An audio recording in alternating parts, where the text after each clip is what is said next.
안녕하세요. 작년 양육훈련 구약성경대학 제12강 시간입니다. 강의 진행하는 거 잘 아시죠? 이제 성경을 읽는 것이 저희의 주요 목적입니다. 그리고 성경 읽은 대로 살아가는 것이 우리의 삶의 목적입니다. 그래서 이번 이 강의는 성경을 읽는데 약간의 도움을 드리고자 하는 것이니까 강의를 들으시고 또 하나님 말씀에 더 깊이 들어갈 수 있는 그런 은혜가 있기 원합니다. 지난 시간에 우리 함께 나눴던 거 보면 지난 시간에 우리 룻기 말씀 배웠죠.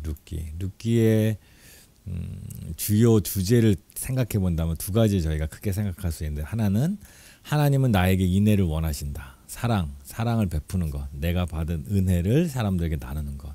그래서 나왔던 말이 고엘이라는 말이었어요. 물론 이건 히브리 말이고요. 기업 물을 자 룻과 나오미와 또 보아스가 나오잖아요. 그 보아스가 기업 물을 자가 되어서 고난당한 친척의 어려움을 자기 책임으로 안고 빚을 대신 갚아주고 삶을 회복시켜주는 이런 인애를 베푸는 걸 우리가 봤죠. 그리고 무엇보다 중요한 것은 그 은혜의 법을 만드신 분이 여호와 하나님이시고, 그 인애를 따라 살아가는 사람에게 하나님이 복을 주시고, 그래서 우리는 여호와만을 의지하며 살아가는, 그것이 바로 하나님의 백성이다라는 겁니다. 룻기의 배경이 사사시대라고 했죠. 사사시대.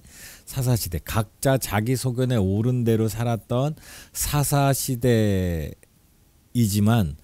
그 사사시대에 여전히 보아스처럼 하나님의 말씀을 믿고 의지하는 사람들이 있었다는 것. 그리고 룻처럼 그는 비록 이방인이었지만 여호와 하나님을 믿고 섬기고 또 의지할 것 없는 시어머니를 마치 기업 물을 자 같은 마음으로 돌보는, 그런 인애를 베푸는 사람들에게 하나님이 함께 하신다는 것을 우리는 룻기를 통하여 배울 수 있었습니다.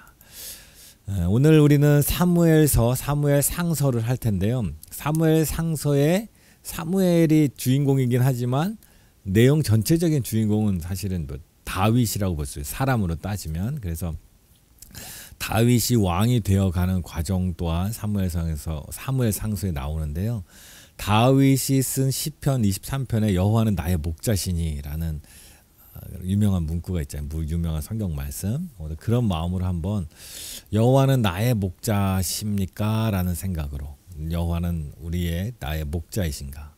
말씀들을 보면서 하나님께서 이스라엘을 어떻게 인도하고 계시는가를 한번 보면서 여호와가 나의 목자라고 고백하는 그 다윗의 삶 속에서 다윗은 그런 삶의 여정 속에서 어떻게 하나님을 자신의 목자로 인정하고 따랐는가를 생각하면서 우리 자신 또한 우리 삶의 모든 여정 속에서 하나님을 나의 목자로 인정하고 살 수 있는 그런 믿음의 사람으로 나아갈 수 있는가를 한번 우리 자신을 한번 돌아보는 시간 되었으면 좋겠습니다. 네, 사무엘상서 서론은 지난 시간에 다 했고요. 오늘은 이제 본문으로 들어가 보도록 하겠습니다. 사무엘상서의 주제는 하나님의 주권적 통치, 하나님께서 이스라엘을 다스리고 계시다라는 겁니다. 그리고 연대를 따져보면 예수님 태어나기 약 1100년에서 1000년 사이입니다. 장소는 가나안 땅. 사무엘에 이제 얘기가 들어가면 1장부터 7장까지 마지막 사사 이야기가 나옵니다. 엘리와 사무엘이 마지막 사사인데요. 먼저 사무엘의 등장으로 사무엘서는 시작합니다. 1장부터 3장까지 교재는 222쪽입니다. 사무엘의 이야기는 당시의 제사장, 선지자이며 사사인 엘리가 이스라엘의 사사요 제사장이었던 사사시대 말기에 혼란스러운 때를 배경으로 해서 시작합니다. 이때도 역시 사사시대, 각자 자기 소견에 옳은 대로. 사사시대는 여호수아가 다스리던 바로 다음 시대입니다. 모세는 여호수아에게 지도자 자리를 물려주면서 하나님의 백성을 잘 이끌려고 했죠. 근데 여호수아는 어떤 특정한 지도자를 세우지 않고 모든 백성을 향하여, 여호수아서 24장을 보면, 마지막 장에 보면 모든 백성들에게 나와 내 집은 여호와를 섬길 터이니 너희는 어떻게 할 거냐, 너희도 어떻게 할 거냐. 그럴 때 백성들이 우리도 여호수아 가문처럼 하나님을 섬기겠습니다 했습니다.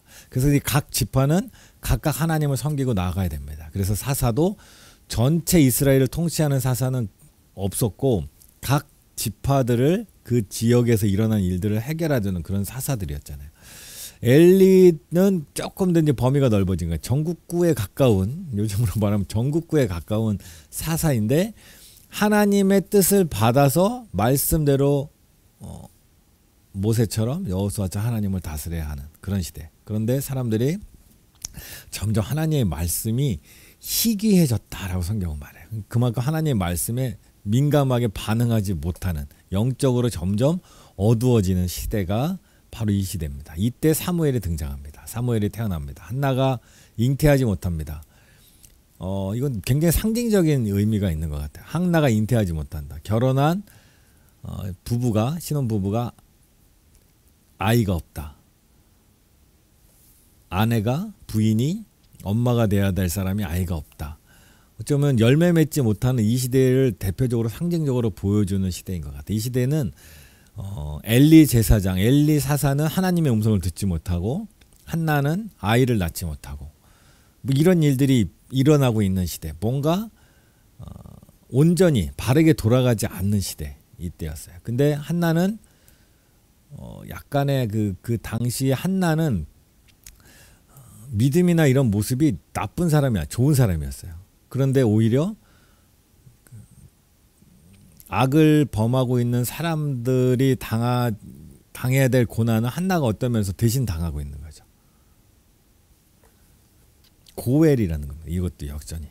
다른 사람이 당해야 될 고난을 대신 의인이 당하고 있는 시대. 이것이 바로 악한 시대입니다. 악한 시대는 악인들이 득세하지만 의인들이 그 악으로 인하여 고난당하는 시대가 바로 악한 시대입니다. 한나는 자녀가 없었습니다. 하나님에게도 하나님의 마음을 헤아려 하는 하나님의 자녀가 없던 시대. 하나님의 고난을, 하나님의 고통을 한나가 같이 지고 있는 시대.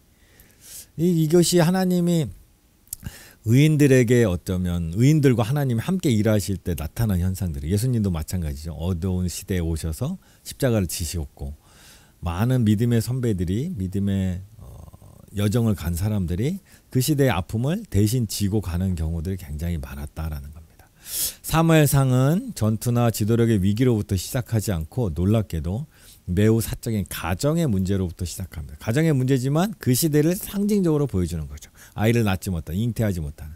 근데 이 한나의 죄가 아니라 시대의 잘못을 한나가 짊어지고 있다는 거예요. 시대의 잘못 때문에 한나가 시대의 잘못을 상징적으로 보여주고 있다는 거죠. 왜 사무엘상은 한나라부터 시작하는가? 그것은 한나의 투쟁이 이스라엘의 투쟁을 축소해 놓은 것이다 라는 겁니다. 이스라엘의 영적인 투쟁이 이 안에 있습니다. 그리고 1장 후반부에 보면 성경을 읽으면 아시다시피 사무엘이 태어납니다. 그리고 한나가 예언적인 기도를 드립니다. 하나님 앞에 기도를 드립니다.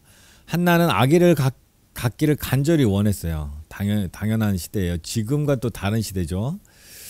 아기를 키우는 기쁨보다 하나님의 계획에 참여하기를 더 간절히 원했어요. 왜냐하면 하나님이 주시는 복은 두 가지니까 땅과 자손.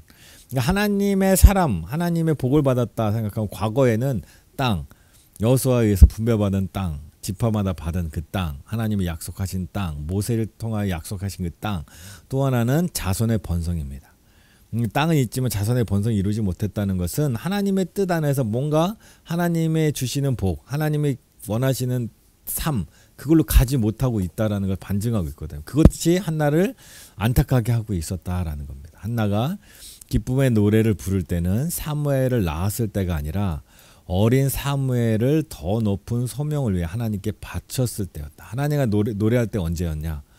아기를 태어났을 때 노래한 게 아니라 약속대로, 하나님 앞에 약속한 대로 이 아기를 하나님께 드리고 제사장에게 맡기고 나서 이 노래를 한다라는 거죠. 그래서 한나는 그 소명이 하나님의 계획의 일부라는 것 외에는 전혀 아는 바가 없었다. 하나님의 계획의 일부라는 것, 그것을 신실하게 믿었다는 거예요. 그 시대가 각자 자기는 소견에 오른 대로 행하고 잉태하지 못하는, 마치 예수님이 무화과 나무를 책망하실 때 그랬잖아요. 열매 맺지 못하는 무화과 나무를 책망하셨잖아요. 그것처럼 아이 낳지 못한 한나. 근데 한나는 자기 잘못이 아니에요. 이스라엘의 타락을 상징적으로 안고 가는 거예요. 근데 그것 때문에 애통해하고 기도하고 슬퍼하였지만 하나님께서 그것을 회복시키셨죠.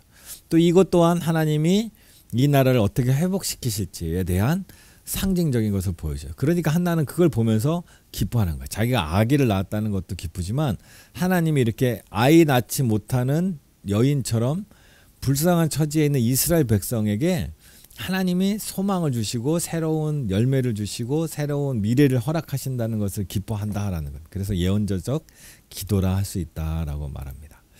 이스라엘에는 새로운 지도자가 필요했습니다. 엘리 제사장의 아들들은 여호와를 알지 못했습니다. 엘리 제사장은 위대한 제사장이었을 것 같아요. 젊었을 때 일할 때. 그런데 그의 자식들이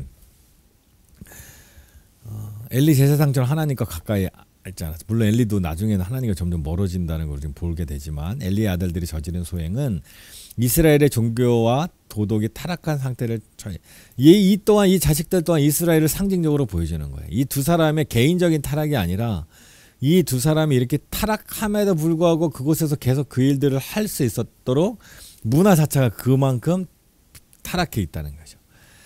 이스라엘 민족들이 아마 하나님께 드리는 제사, 예배에 대해서 너무나 간절한 소망이 있었다면 그 엘리 제사장들이 하는 그 악행들을 그대로 놔두지 않았겠죠. 뭐가 있었겠죠. 엘리 제사장은 아들들의 행실을 징계하지 않아. 엘리 제사장도 아들들의 행실을 징계하지 않아요. 백성들도 징계하지 않아요. 아무도 하지 않아요. 마치 아무도 관심이 없는 것처럼 각자 자기의 삶을 살아가는 거죠. 그냥. 엘리의 아들들은 회막에서 시중드는 여인들과 동침했는데 이것은 우상을 섬기는 가나안 사람들이 그들의 신전에서 자행하던 행위를 그대로 이방 신을 섬기는 사람들이 행하는 행위를 그대로 이방 풍습을 그대로 따르고 있는 거예요. 그런데 여기에 대해서 엘리도 무덤덤하죠. 백성들도 무덤덤합니다. 다 그냥 하나님이 구별된 백성으로 이스라엘을 불렀는데 구별된 삶이 아니라 그냥 그저 그런 주변 사람과 주변 세상과 다르지 않은 삶을 계속 살아가고 있다라는 겁니다. 동화되어 버렸다라는 거죠. 문화적으로. 사무엘은 엘리 제사장의 아들들과는 달라. 그런데 참 특이하게도 같은 문화적인 환경 속에서 같은 집안에서 자랐는데 사무엘은 달랐다는 거예요. 그게 하나님의 은혜입니다. 구약 이스라엘의 역사를 되돌아보면 의식화된 영아 살해, 종교적 차원의 난잡한 주신제, 계속되는 근친상관, 습관, 만연하는 강신숭, 일상인 이교 문화의 한복판에서 하나님은 요셉, 모세, 다니엘처럼 경건한 사람을 길러내셨다. 이 참 특이하죠. 그 같은 문화에서 그렇게 막 문화에 그냥 혼잡된 문화 속에서 흘러가는 사람들도 상당히 많은데 요셉처럼, 모세처럼, 다니엘처럼, 사무엘처럼 구별된 어떤 사람들이 나온다는 거예요. 그게 바로 하나님의 소망입니다. 그래서 지금도 아무리 뭐 교회가 신앙인들이 세상에서 세속적으로 타락해 보이지만 우리 안에는 우리 자신은 하나님 앞에 구별된 사람으로 살아갈 필요가 있고 또 그렇게 살아간다면 하나님께서 이제 룻기에서 룻과 보아스가 만난 것처럼 믿음의 사람들이 만나서 아름다운 공동체를 이루고 세상 가운데 하나님의 빛을 나타내고 그것을 통해 하나님의 나라를 이루어 가시는 일들이 지금도 일어난다라는 겁니다. 오늘날에도 하나님은 타락한 세상의 환경 속에 하나님의 의로운 자녀들을 길러내시고 그분의 목적을 성취해 가신다라는 겁니다. 엘리 제사장의 집안에 저주를 선포합니다. 하나님이 사무엘에게 나타나셔서 말씀하신 게 바로 엘리 제사장이 저주입니다. 엘리 제사장은 하나님보다 아들들을 더 중요하게 하나님을 멸시하고 경멸했다라고 하나님이 보시는 거예요. 하나님을 더 중시했다면 아들들의 잘못을 징계하거나 뭔가 조치를 취하거나 아니면 배제시키거나 했어야죠. 그런데 아들들을 더 중요하게 여긴 거예요. 이건 오늘 우리도 굉장히 심각하게 받아들여야 될 문제이긴 하죠.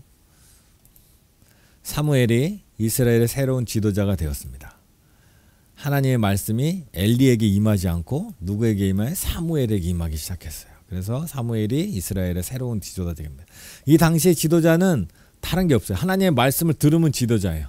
하나님의 말씀을 듣는 사람이 지도자예요. 뭐 투표해서 뽑는 것도 아니고 뭐 제비 뽑는 것도 아니고 그냥 하나님의 말씀이 임하면 그리고 그 말씀대로 이루어지기 때문에 사람들이 그를 하나님의 말씀을 받은 자로 인정하기 시작하는 거죠.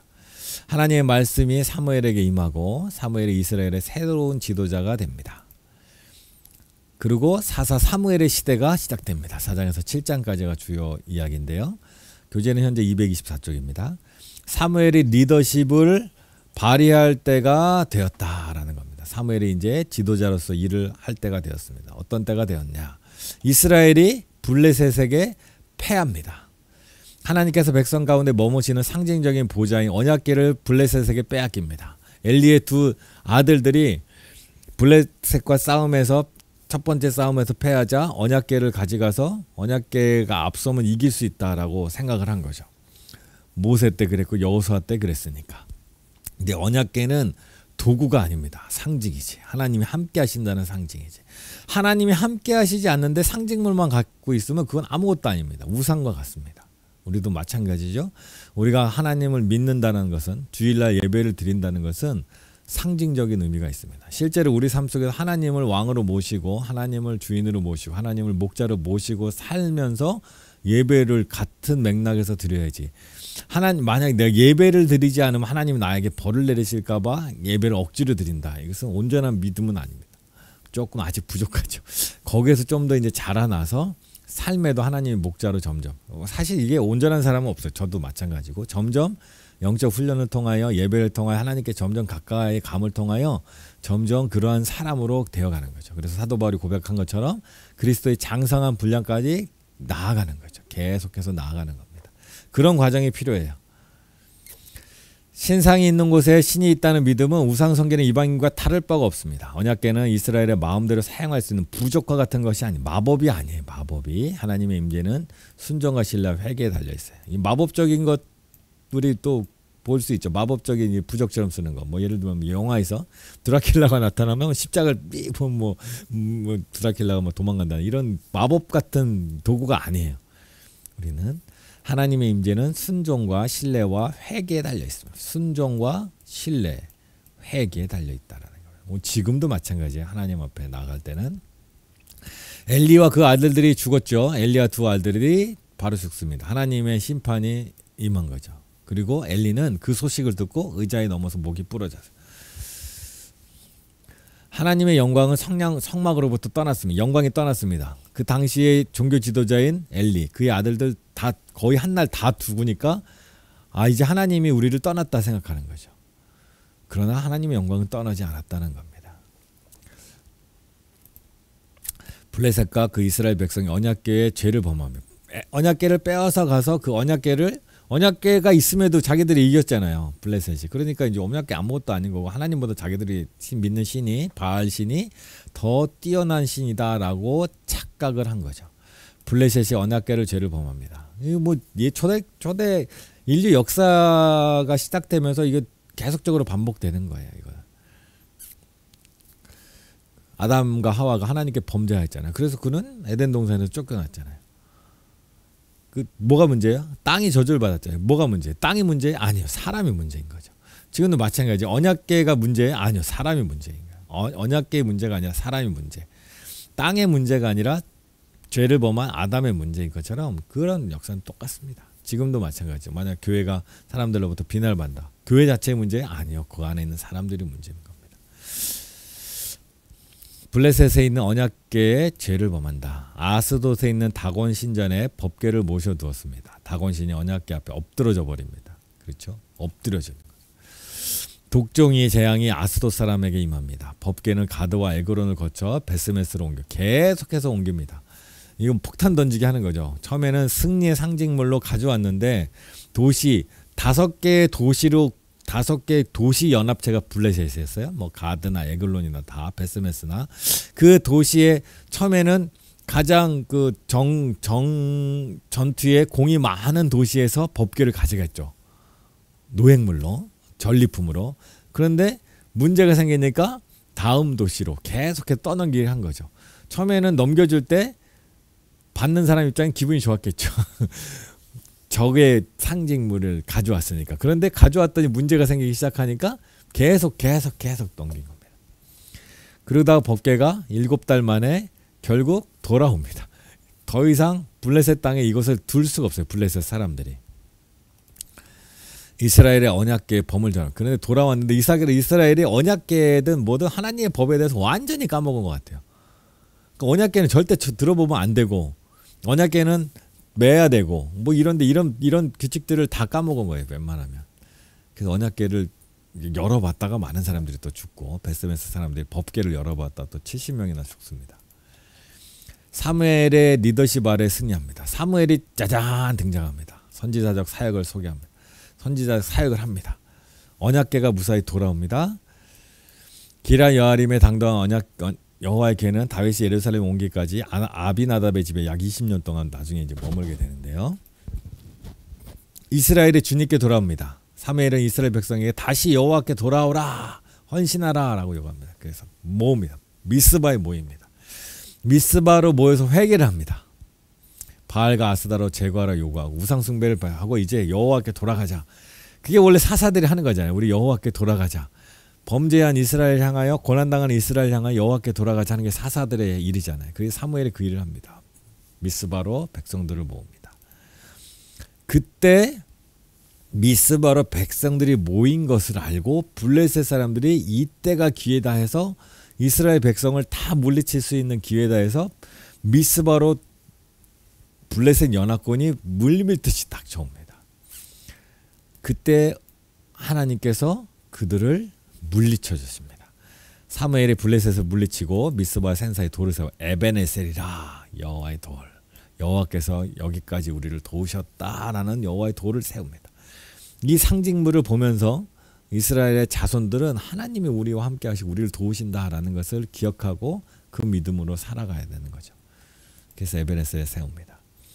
그리고 나서 시대가 지나갑니다. 세월이 지나갑니다. 이제 1대 왕 사울의 이야기가 8장에서 31장까지 기록되어 있습니다. 통일왕국. 이때까지 12지파는 각각 살았습니다. 이것이 하나의 지도자들이 아니라 각각 지파들의 지도자가 있었는데 이제 전체적인 왕이 이스라엘 전체를 다스리는 시대가 이제 오게 될 텐데 첫 번째 왕은 사울입니다. 보면 왕정의 등장 원인 보면 8장에 나옵니다. 이스라엘의 사무엘의 아들들이 엘리 자식들처럼 문제를 일으켜요. 그때 백성들은 이게 뭔가 불안이 쌓이죠. 그래서 이대로 가다가 보면 사무엘이 돌아가시면 엘리 제사장 아들들처럼 이들이 또 지도자 역할을 하다 보면 엘리 제사장 아들들이 전쟁에서 패하는 것처럼 또 우리도 굉장한 어려움이 오지 않을까라는 두려움이 생기기 시작한 거죠. 그래서 하나님께 왕을 요구합니다. 사무엘을 통하여. 이것은 이스라엘이 하나님을 왕으로 받아들이지 않았다라는 겁니다. 어찌 보면 굉장히 상식적인 요구입니다. 제가 보기에. 그런데 하나님 믿을 때는 이런 상식을 넘어서는 무엇이 필요해요. 왜냐하면 하나님을 믿는다는 것은 뭔가 불확실한 미래로 나아갈 때가 있어요. 하나님을 믿고 산다는 것은. 우리는 뭔가 제도, 그것이 틀림에도 불구하고 그 제도 안에 있으면 안정감을 느껴요. 그런데 하나님을 믿을 때는 그 제도가 없을 수가 있어요. 이 사사시대처럼 왕이 없잖아요. 제도가 없잖아요. 다음에 또 어떤 지도자가 나올지 언제 나올지 알 수가 없잖아요. 그런데 하나님을 믿고 살아가는 그것이 바로 믿음의 사람입니다. 우리의 삶도 마찬가지죠. 우리도 자꾸 미래를 계획하고 준비할 필요는 있지만 우리가 계획한 대로 미래는 되지 않아요. 우리가 준비한 대로 미래가 대비되지 않아요. 그래서 우리는 항상 하나님을 의지해요. 그리고 하나님이 우리를 의지할 때 때로는 허벌판에 나가는 것처럼 앞으로 알 수 없는 불안 가운데 있어요. 그런데 예수님 말씀하셨죠? 염려하지 말라. 우리 믿음은 여기까지 나가는 겁니다. 왕권 자체가 하나님의 목적에 반하는 것은 아니었어요. 하나님이 이미 왕권을 세우시려고 마음에 합한 다윗과 같은 왕을 세우시려는 마음은 분명히 하나님 갖고 계셨어요. 그런데 여호와께서 아브라함과 사라에게 그들의 자손 중에 왕들이 나올 것을 이미 약속해 주고 계시기 때문에요. 왕은 이미 하나님이 생각하고 계세요. 야곱도 유다를 위해 축복하며 유다 지파의 왕이 태어날 것을 이미 예언했기 때문에 왕정으로 무조건 가지 않는다라는 것이 아닙니다. 발람도 이스라엘 민족 가운데 왕이 태어날 것을 예언했어요. 그러면 왕으로 가는 게 맞아요. 갈 거예요. 가게 될 거예요. 모세는 왕을 세울 때까지 기순까지 제시했어요.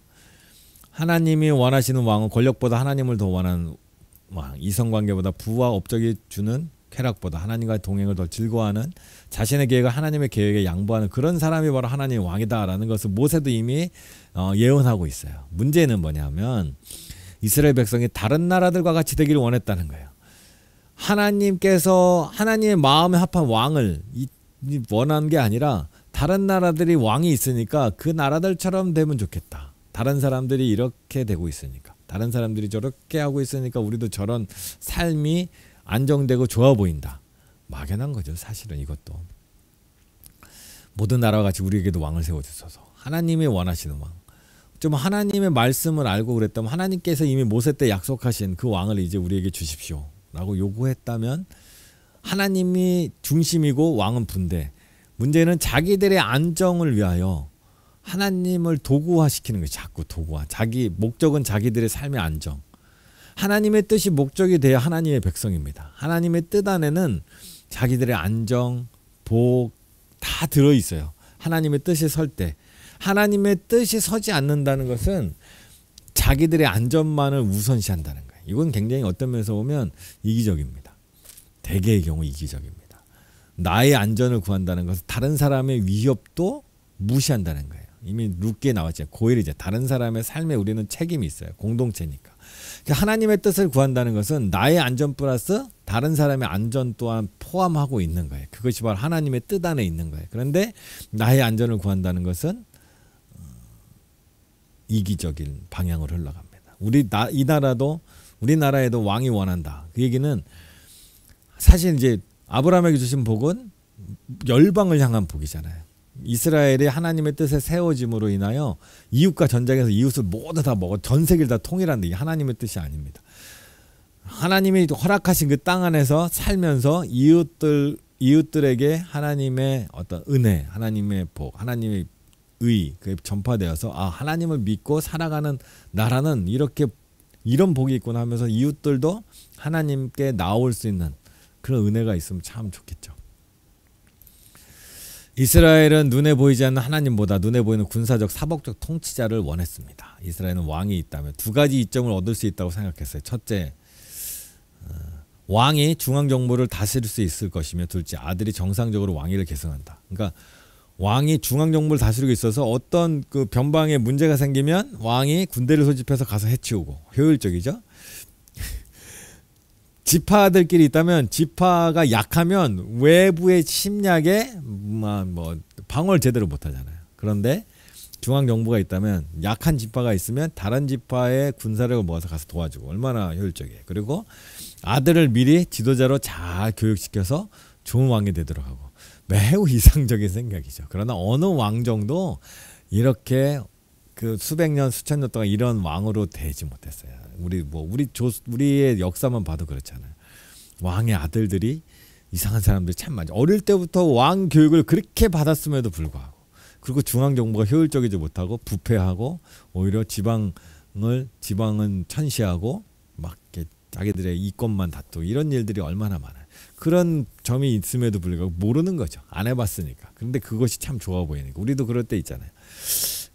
그런 삶, 어떤 삶, 내가 부러워하는 삶이 있잖아요. 그런 삶에 가면 모든 거 다 해결될 것 같잖아요. 그러나 내가 가지고 있는 문제 한두 가지가 해결될 뿐이에요. 그러나 거기에 또 맞물리는 또 다른 문제들이 생기는 게 삶이잖아요. 우리가 많이 경험하잖아요. 우리 자녀들을 잘 양육하기 위해서 얘네들이 학교만 가면 좀 낫겠지, 중학교 가면 낫겠지, 고등학교 가면 낫겠지, 대학 가면 낫겠지, 직장 생활은 낫겠지. 하지만 자녀들의 삶의 모습들이 변할 때마다 우리에겐 또 다른 문제들이 계속 생기는 거죠. 우리의 삶도 마찬가지잖아요. 하나 해결되면 되겠지 하지만 안 되는 거죠. 그래서 우리가 생각하는 이상적인 모습은 가보지 않은 길이에요. 우리가 가보지 않은 길. 그런데 우리가 가보지 않은 길을 아시는 분은 하나님이시고, 우리가 하나님을 신뢰한다는 것은 우리가 가보지 않은 길에도 하나님께서 인도하셔서 우리에게 가장 좋은 길로 인도하신다는 것을 믿고 가는 겁니다. 그 믿음이 흔들린 거예요. 이스라엘은. 그러니까 자기가 가보지 않은 길에 이상적인 무엇이 있다 생각하는 겁니다. 그래서 왕을 요구합니다. 왜냐하면 다른 나라들은 왕이 있으니까.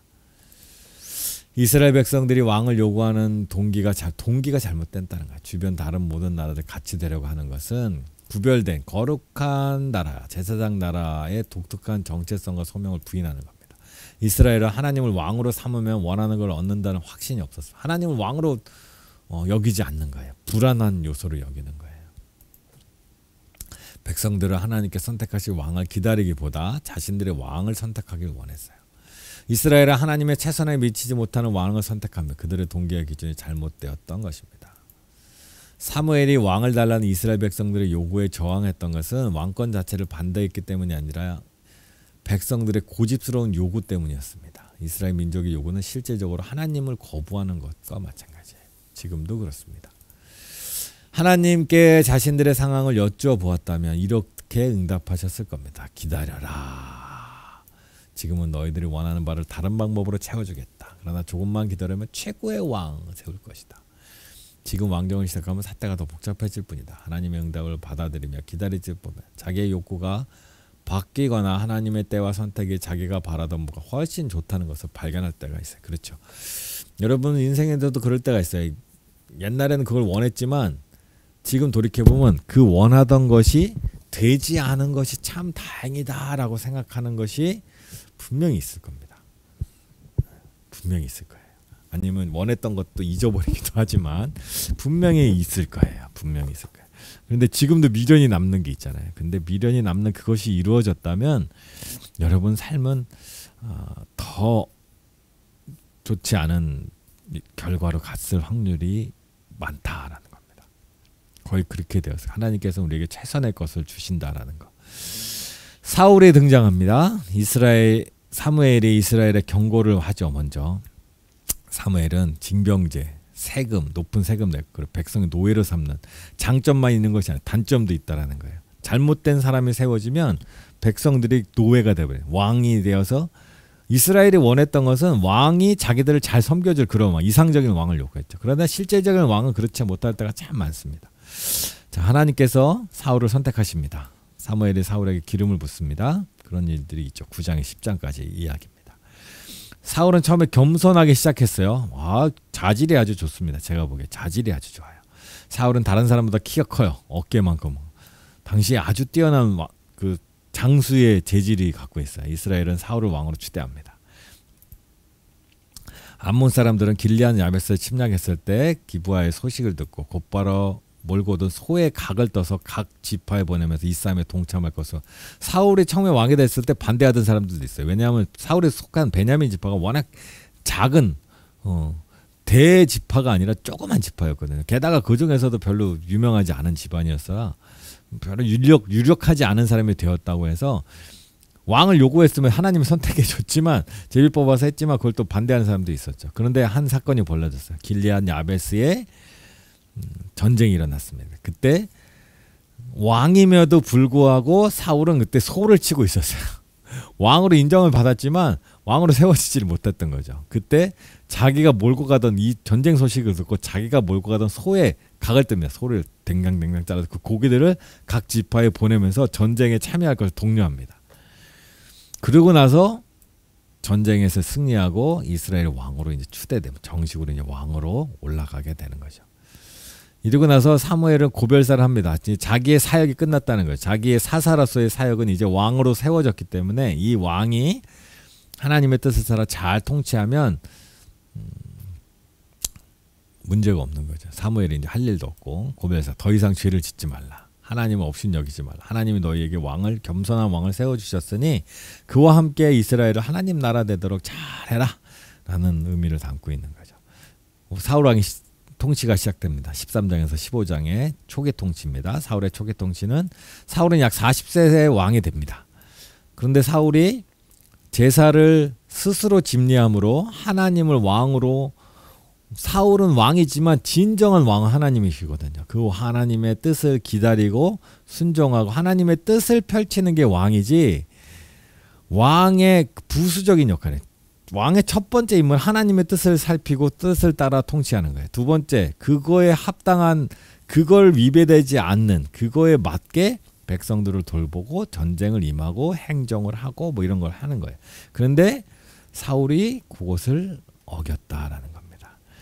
당시 이스라엘은 청동기 문화쯤 될 것 같아요. 청동기 문화. 아직 철기가 본격적으로 도입이 안 되는데 블레셋은 유명한 철기 문화의 문명을 그 당시 소유하고 있었어요. 이미 철구 문명. 그러니까 문명적으로 전쟁 무기의 절대적인 열세가 있습니다. 약해요. 벽사들이 흩어지자 사울은 교만하게도 제사장의 일을 하게 됩니다. 나서서 희생제물 드립니다. 너무나 이제 불안한 거죠. 백성들이 막 무서워서 도망가기 시작하니까 불안하니까 자기가 제사를 드린 겁니다. 사울은 하나님께 온전한 제사를 드리는 것보다 단지 하나님의 도움을 받기 위해, 그게 결국 뭐예요? 엘리의 아들들이 언약궤를 메고 전쟁에 나갔던 거나 사울이 하나님의 제사장을 기다리지 않고 스스로 제사를 드린 거나 동기가 비슷한 면이 있는 겁니다. 사울의 조급함은 연약함 때문이 아니라 궁지에 몰릴 때마다 하나님의 명령을 타협하라고, 위기가 닥치면 하나님의 명령을 따르지 못하고 상황과 하나님의 말씀 사이 갈등이 일어날 때 있잖아요. 전쟁터에서 계속 우리가 지고 밀리고 있는데 하나님은 기다리라 그러는 거야. 밀리고 벼랑 끝으로 점점 가고 있는데 기다리라는 거예요. 그럼 계속 기다리다 보면 한 벼랑 끝으로 갈 것 같으니까 어떻게 해요? 뭔가 액션을 취하죠. 이 얘기는 둘 중에 하나를 포기하는 거예요. 그런데 하나님은 상황을 포기하고 하나님을 믿기를 원하시지만 사울은 그런 선택을 하지 못했다라는 겁니다. 사울은 분별 없이 맹세를 합니다. 사울은 저녁 때까지, 또 전쟁 중에 아무 식물을 먹지 말라. 누가 생각나요? 입다가 생각나죠. 블레셋과의 전투 중에 왕자 요나단은 여호와의 구원은 사람이 많고 적음에 달리지 않았다 말하면서 자신의 병기든 자와 함께 용감하게 적진에 뛰어듭니다. 하나님을 도구로 사용하라는 아버지 사울과 달리 요나단은 자신을 하나님의 도구로 드렸습니다. 이런 멋진 아들이 있어요. 훌륭한 아들이죠.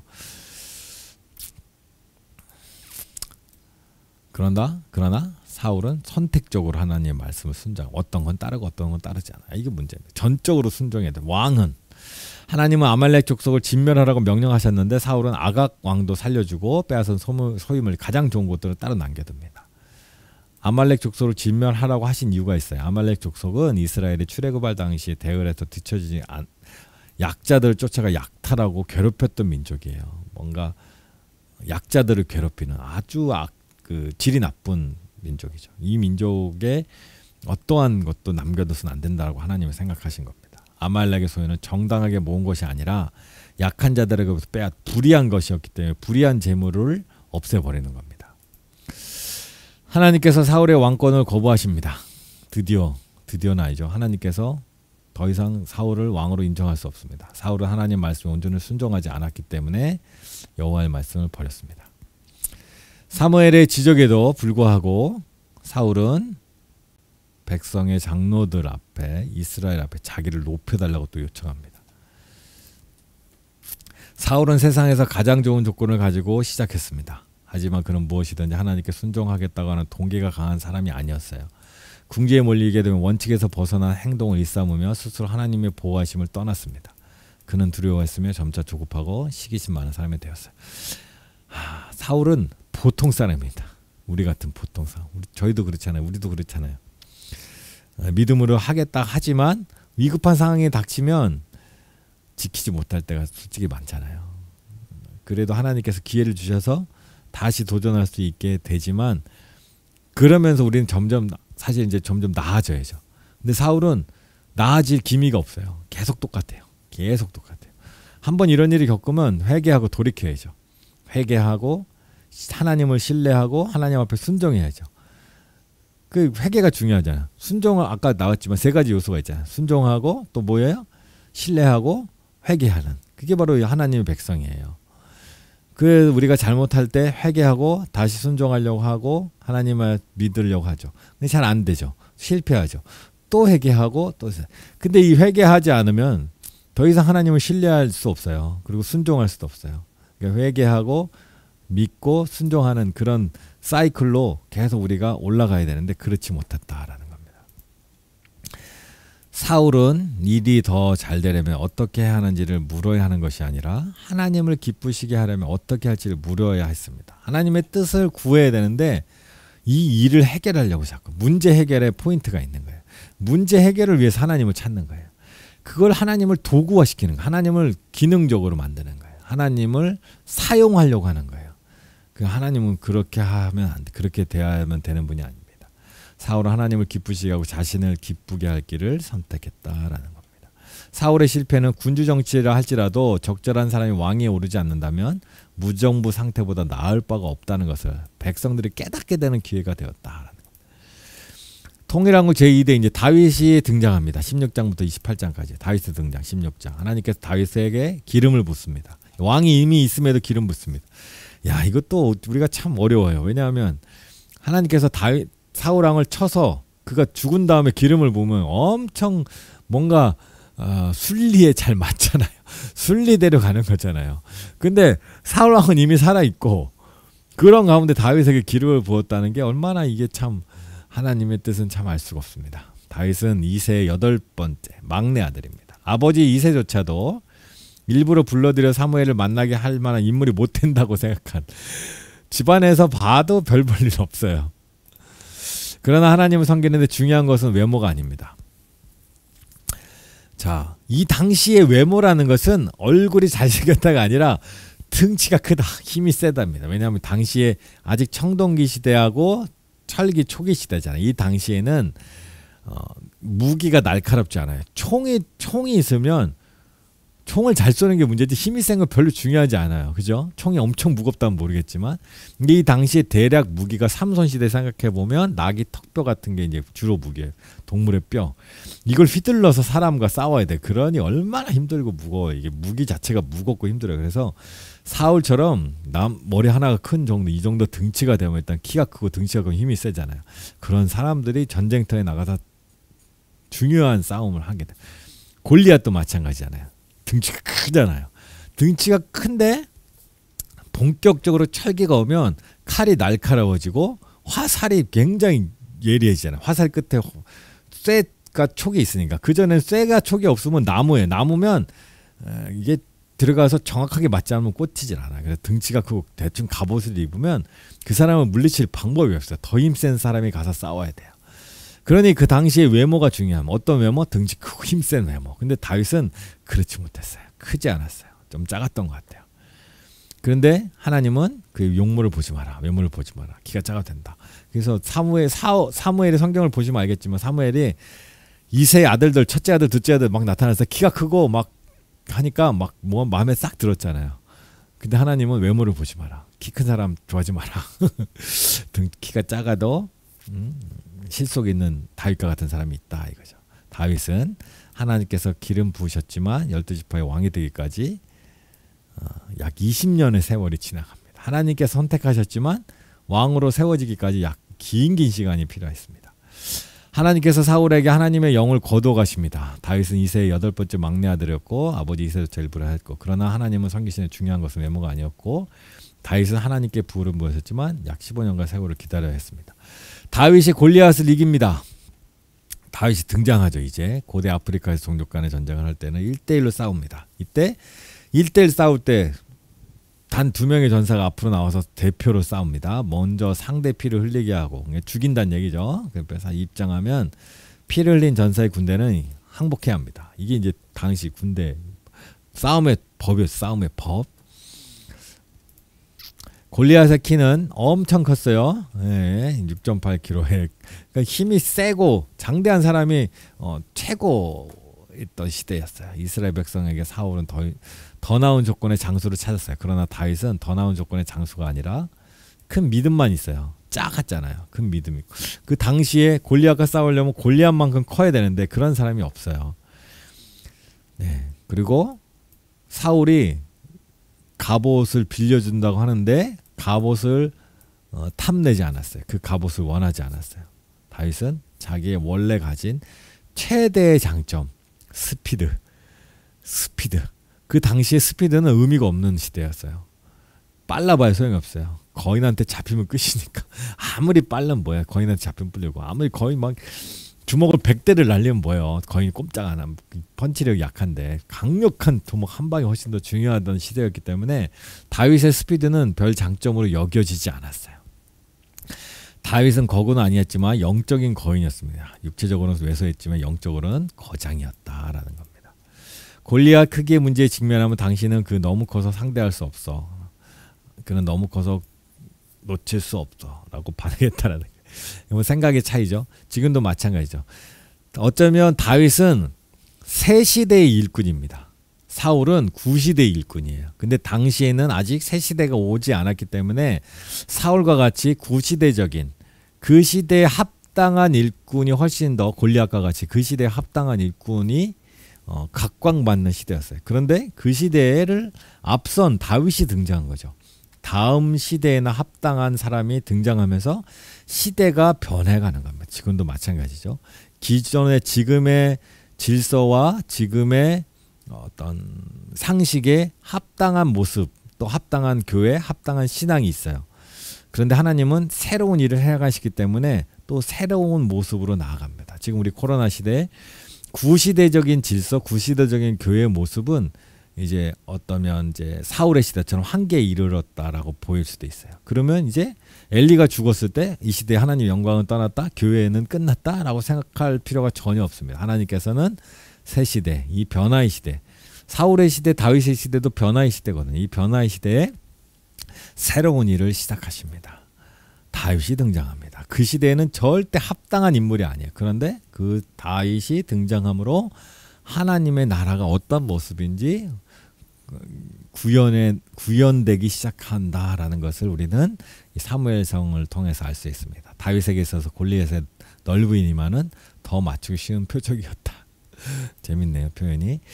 대사건의 영웅이나 겁쟁이를 만드는 것이 아니라 단지 그것을 계기로 영웅과 겁쟁이가 세상에 드러나는 것뿐이다. 지금도 마찬가지죠.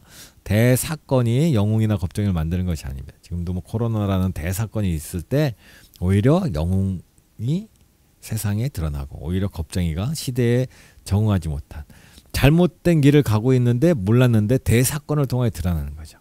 그래서 이 시대에 우리가 교회가 자꾸 본질을 다시 회복해야 된다는 얘기들을 우리가 이제 할 수밖에 없습니다. 우리 교회가 이 코로나라는 위기 속에서 이제 살아남을까 안 남을까 뭐 이런 것도 중요하지만 그것은 어쩌면 사울적인 고민일 수 있어요. 이 코로나 시대에 어떻게 하면 하나님의 뜻을 따라 올바른 교회로 세워질까? 교회가 살아남냐 안 남냐 어떻게 하면 살아남냐 이것 고민보다도 그 고민이 더 우선돼야지 하나님께서 다윗과 같은 새 시대에 우리의 교회로 새롭게 하시는 길로 나아갈 수 있죠. 그런 고민들, 그런 기도가 우리에게 지금도 필요합니다. 그 교회가 이제 큰일 났다, 잘못됐다 이런 두려움은 엘리 시대에 하는 두려움입니다. 교회가 위기가 오고 이스라엘의 위기가 왔을 때 우리는 회개하고 신뢰하고 순종의 사이클로 다시 돌아가야 됩니다. 교회가 하나님 앞에 하나님의 뜻을 따라 온전히 세워지는 교회, 오직 예수 그리스도의 복음이 온전히 선포되는 교회, 하나님의 나라, 하나님의 뜻이 이 땅에 세워지는 그 교회로 나가면 하나님께서 다시 또는 이전보다 더 나은 하나님의 영광이 우리 교회 가운데 이 나라 가운데 임하게 될 것입니다. 요나단이 다윗을 사랑합니다. 다윗은 신분이 낮고 요나단보다 나이도 어렸지만 하나님의 뜻을 인정하고 이로 협력한 깊은 우정을 쌓이죠. 이렇게 아무리 시대가 어두워도 믿음의 사람들이 있고 같이 합력할 사람들이 있고 마음이 합한 사람들이 있습니다. 이스라엘이 사울보다 다윗을 더 높이기 시작합니다. 사울이 다윗을 죽이려는 시도를 합니다. 사울이 다윗에게 창을 던지고요. 사울이 블레셋과 싸우도록 다윗을 유도합니다. 변방으로 보내죠. 변방으로. 사울이 신하들에게 다윗을 죽이도록 명령까지 합니다. 사울이 다윗에게 다시 창을 던지는 일이 일어나고요. 사울이 다윗을 죽이려고 사자를 보냅니다. 사울이 다윗을 죽이려고 사무엘이 있는 곳으로 옵니다. 사울이 요나단에게 다윗을 데려오라고 해서 죽이려고 합니다. 이런 일들이 계속 다윗을 죽이려고 계속합니다. 아무도 사울을 다윗 왕위에서 몰아내려고 하지 않으나 사울 스스로 권위를 점점 잃어가고 있는 모습을 느낍니다. 질투와 두려움이 그를 숨통을 조입니다. 그 누구도 배신할 생각이 없어요. 사울에게. 사울은 굉장한, 우리식으로 따지면 굉장한 인덕이 있어요. 주변에 좋은 사람이 너무 많아요. 자식도 좋죠. 다윗도 좋죠. 좋은 군사들이 엄청 많아요. 사울 주변에는. 하나님이 그렇게 그에게 복을 주셨어요. 인덕이 이렇게 많은 사람이 얼마나 있을까요? 다윗 시대에도 배신을 아들이 있죠. 아들이 배신하고 아들이 반란을 일으키고 신하가 반란을 일으키고. 근데 사울 시대는 그런 일이 하나도 없어요. 희한하죠. 그렇게 사울이 죽이려고 하는 다윗도 절대 다윗도 사울을 어떻게 해보려는 생각을 전혀 하지 않는, 그만큼 우리식으로 말하면 인덕이 훌륭한데 본인 스스로 본인에 대한 위축이 되는 거죠. 하나님의 신이 떠났으니까, 하나님의 영이 떠났으니까, 하나님이 자신에게 말씀을 하지 않으니까 우리 삶에 하나님이 얼마나 중요한지를 사울을 통해 알 수 있어요. 아무리 뭐 나라가 안정되고 전쟁에서도 많이 이겨요. 부하들이 주변에 아무리 좋은 사람들이 많고 자기를 다 지지해주고 따라주고 어떤 이상한 명령도 다 따라주잖아요.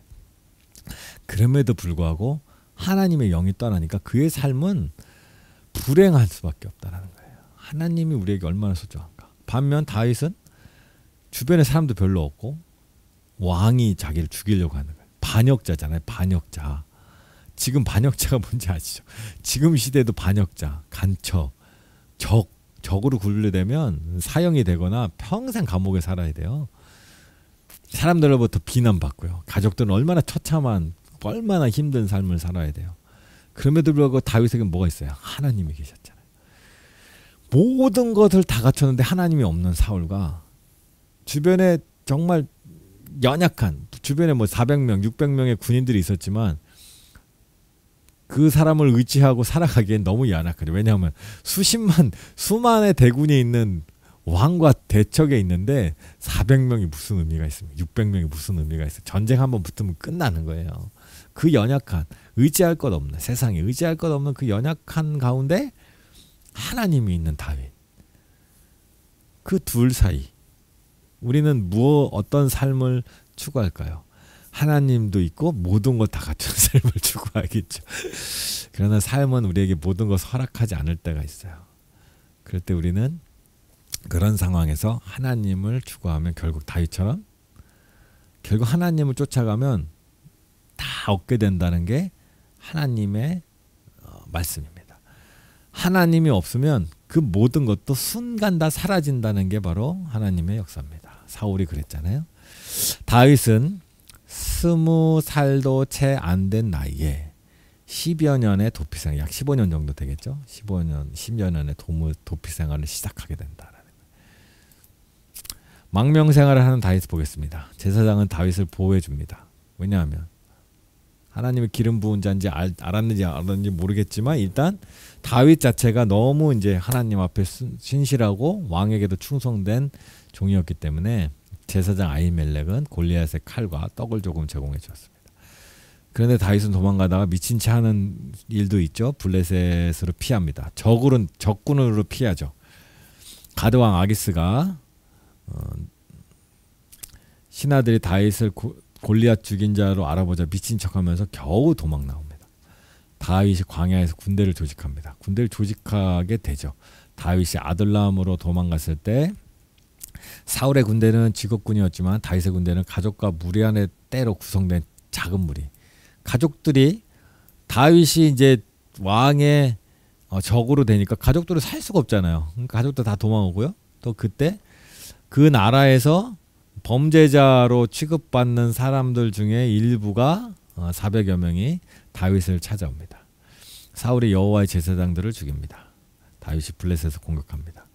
사울이 다윗을 쫓습니다. 또 그 도망자 시절인데도 불구하고 블레셋이 공격을 하자 그걸 또 보호해주러 자기 민족을 보호해주러 블레셋과 싸우러 갑니다. 다윗은 실질적으로 형식적으로는 왕이 아니었지만 왕의 역할을 하는 거죠. 이렇게 다윗이 사울을 죽이지 않고 살려주는 일이 있습니다. 사울은 빼어난 곳에서 3,000대 400의 싸움이죠. 다윗 주변에 400명 정도의 사람들이 있었으니까 다윗을 잡기 위한 특수부대를 조직합니다. 이것도 정예 부대입니다. 3,000명 보통 부대가 아니라 다윗은 사울왕의 옷자락만 벤 것을 가지고 여호와의 기름 부은 자를 건드렸다는 자책으로 마음이 또 찔립니다. 오히려 다윗은 사울이 자신을 죽이려는 왕이었지만 하나님의 기름 부으심 받은 자였기에 그 왕을 죽이는 것은 하나님의 뜻을 거스르는 것으로 생각했고요. 2명의 지도자가 사투를 벌였고 그중 하나는 싸우기를 거부했습니다. 다윗은 자신이 왕이 되기 위해 무력을 행사하지 않았다. 단지 살아남기 위해 싸웠을 뿐입니다. 다윗은 철저히 하나님의 주권을 인정하는 삶을 살았습니다. 절대주의와 이게 바로 차이죠.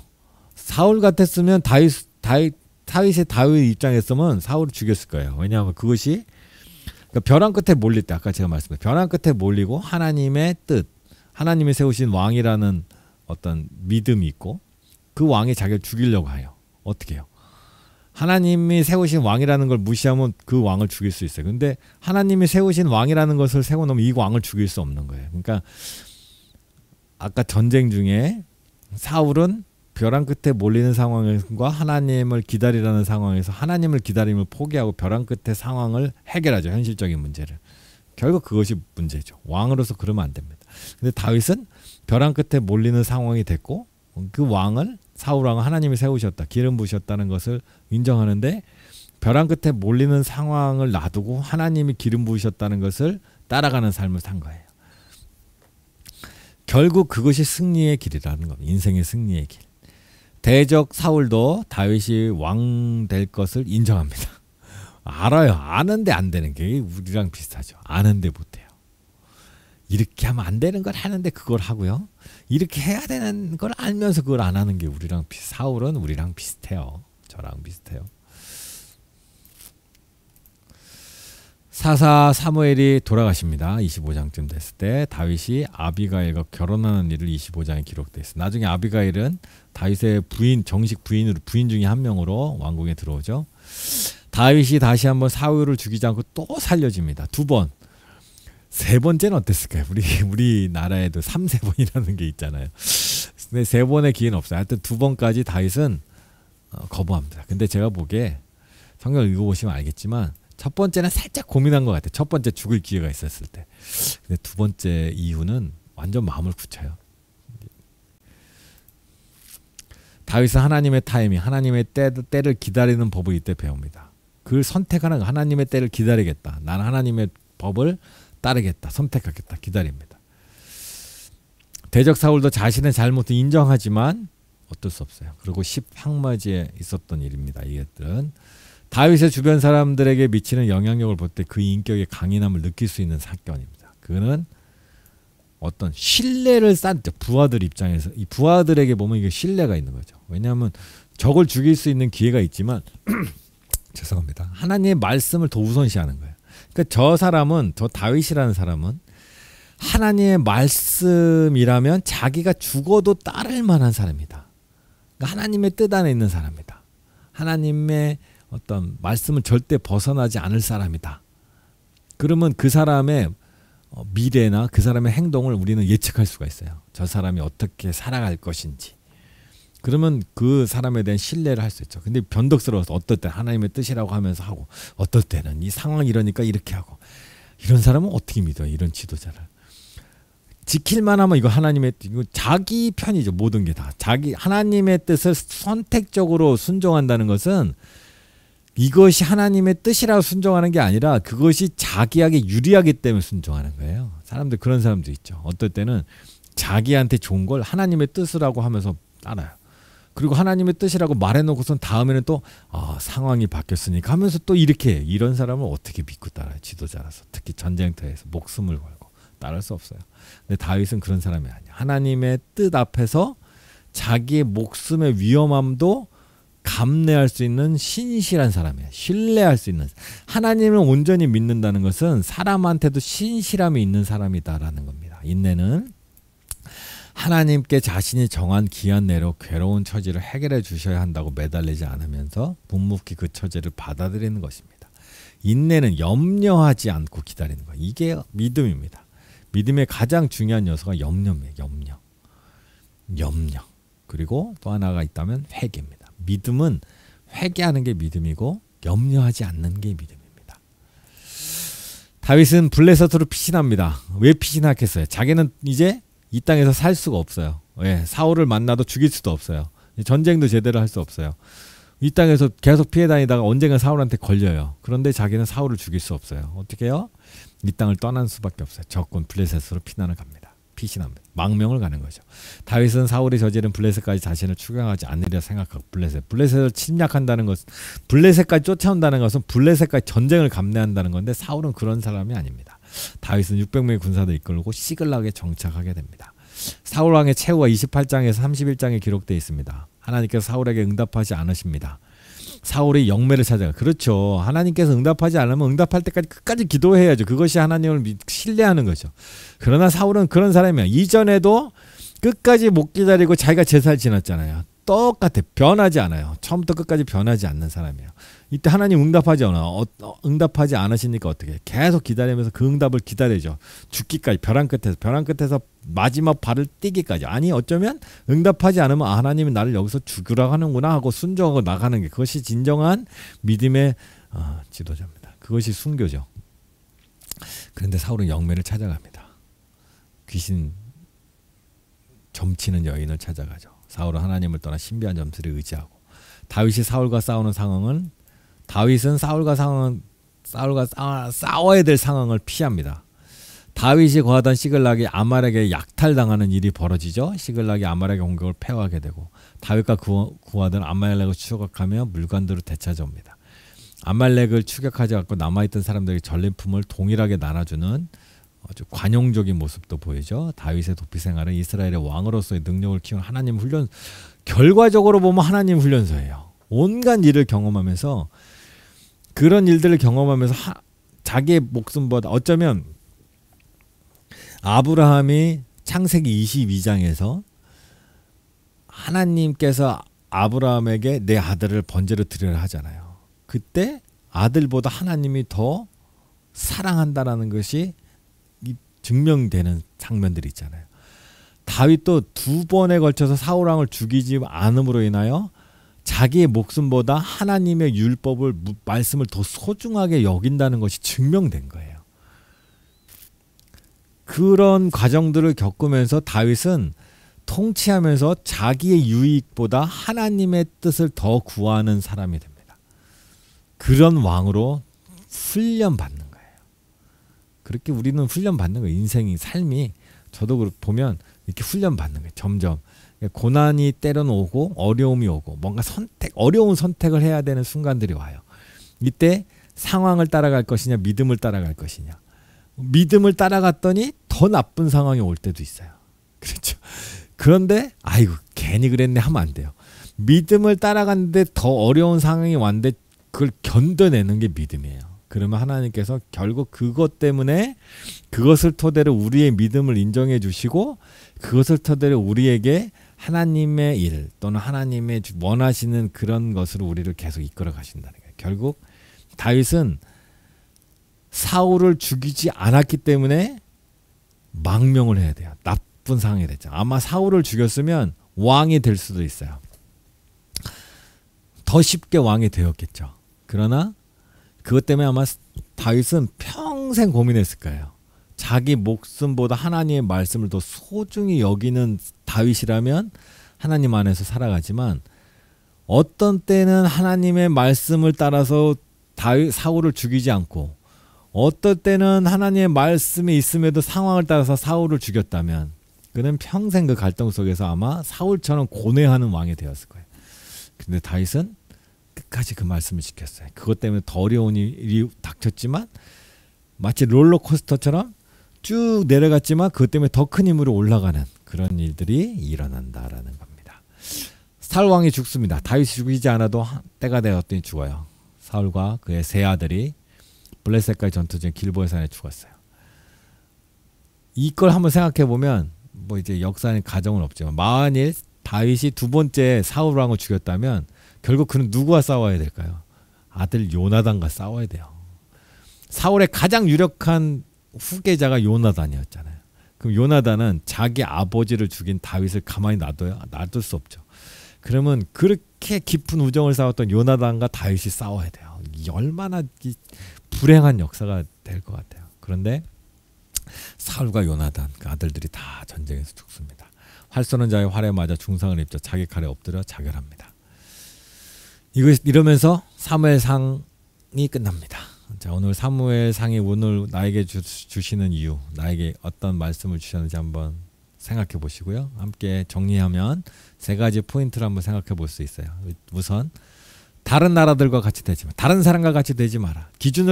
내 삶의 기준을 다른 사람에게 두지 말라는 거예요. 이스라엘 백성들이 다른 나라의 모습을 보면서 왕을 세워달라고 하잖아요. 이거 하나님의 기준이 아니에요. 우리는 기준은 하나님 앞에 둬야 돼요. 자꾸 기준을 하나님 앞에 두도록 해야 돼요. 물론 우리 질투도 나고 다른 사람이 갖고 있는 걸 갖고도 싶고 그런 마음 정상적으로 일어나잖아요. 저도 그래요. 그런데 그 마음보다 하나님을 중심으로 하는 마음으로 계속해서 훈련해 나가는 겁니다. 또 하나는 사울의 갑옷을 탐내지 않는 다윗, 탐하는 다윗이 되지 말라. 그러니까 탐하는 사람이 되지 말라는 거예요. 다윗처럼 사울의 갑옷, 나를 보호해 줄 수 있는 다른 것을 구하지 말라는, 하나님만을 의지하는 겁니다. 그리고 온전히 순종하는 마음. 선택적으로 순종하면 안 됩니다. 선택적으로 순종하는 건 정말 위험해요. 혼합주의, 일종의 혼합주의. 아주 위험해요. 차라리 다 순종하지 않는 게 훨씬 나을 수도 있어요. 왜냐하면 이 사람은 하나님께 돌아오면 다 순종할 수 있으니까. 그런데 이건 따르는 건지 안 따르는 거 알 수가 없어요. 우리 자신이 그럴 때가 많잖아요. 그럴 때 회개하시고 다시 하나님을 신뢰하시고 다시 순종하십시오. 또 실패하면 또 회개하고 순종하고 신뢰하십시오. 그런 일들을 통해 우리의 신앙이 자라갑니다. 점점 자라갑니다. 오늘 함께 기도할 제목, 그래서 이 세 가지 주제를 가지고 함께 기도하면 좋겠어요. 하나님께서 최선이 아니라, 인간에게 최선이 아니라 하나님께서 허락하신 최선을 선택하는 것. 그러니까 다른 사람과 비교하지 말고 하나님께서 나에게 허락하신, 하나님이 원하시는 최선을 선택하는 삶을 살 수 있도록, 또 사울의 갑옷을 탐내지 말고 믿음을 따라 살 수 있도록, 나를 보호해 주는 것이 사울의 갑옷이 아닙니다. 하나님이 나를 훈련시키고 나를 이끄신 과정, 나만의 독특한 삶의 여정이 있어요. 그것을 신뢰하고 나가는 겁니다. 그리고 선택적 순종이 아니라 온전히 순종한 하나님의 마음에 합한 사람 되기를 위하여 우리 잠시 기도하겠습니다. 다 같이 기도합니다. 하나님 아버지,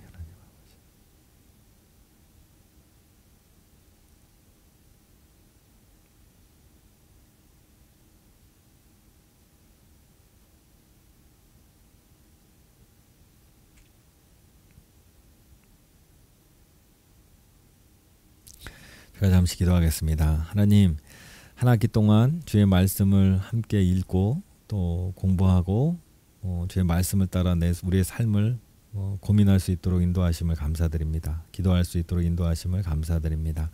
오늘 사무엘 상의 말씀을 보았습니다. 우리 사울 왕의 모습, 사무엘의 모습, 또 다윗의 모습을 통하여 우리 자신을 돌아보기 원합니다. 특별히 이스라엘 백성들이 하나님이 왕으로 다스림에도 불구하고 다른 나라를 부러워하며 다른 나라를 자신의 삶의 기준으로 삼았던 모습을 봅니다. 우리 또한 다른 사람을 부러워하고 다른 사람의 삶의 모습을 내 삶의 기준으로 삼으려고 했다면 이 시간 주님 앞에 회개하오니 하나님을 우리 삶의 중심으로 모시게 하여 주시옵소서. 또 다윗이 사울 왕의 갑옷을 거절하였던 것처럼 세상의 다른 것으로 나를 보호해 주려는 그런 헛된 마음을 버리게 하시고 오직 하나님만이 나를 보호하시고 하나님이 나를 합당하게 훈련시키시고 믿음으로 자라게 하셨다는 것을 믿고 온전한 믿음으로 나아가게 하여 주시옵소서.